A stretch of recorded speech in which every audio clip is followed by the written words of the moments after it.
This is the true story True story. of real questions I mean it! from real people who are just trying to figure out what happens when real estate professionals stop being polite Can you get my phone? and start being real. Real talk. Tuesdays at 2 on Blanchette Homes.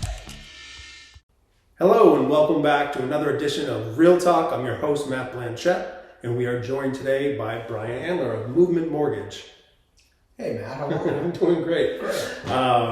So Brian, today our question is, what's happening with the interest rates? Should I buy a house now? Or is there light at the end of some tunnel where if I wait until June or July or August, is it going to get better? What's happening? How much better is it going to get? And how long is it going to take to get better? That's a great question, Matt.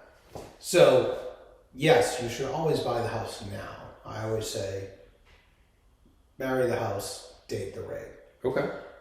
And what I mean by that, Explain. right now, interest rates are high. They're down from their highest points a couple of months ago, but they're following inflation right now. Well, historically too, they're not astronomically high. They're not astronomically Right. high. They're actually pretty average the past Historical 40 numbers. years, yes. But we are saying, I heard you say the feds are predicting that it's going to come down. Yes, the Fed is actually talking about doing a rate cut in the first quarter of this year, sometime between March and May. Okay. And this is according to the Fed's own board members Yeah. predicting this. Yeah. So it's pretty solid.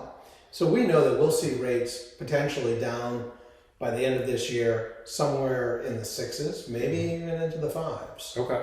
So, and by the end, did you say by the end of this year?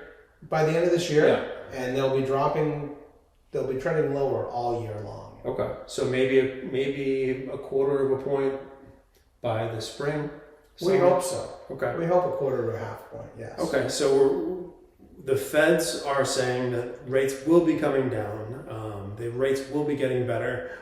Stick with us next time. We have a lot more to unpack here in terms of what does that mean for the market?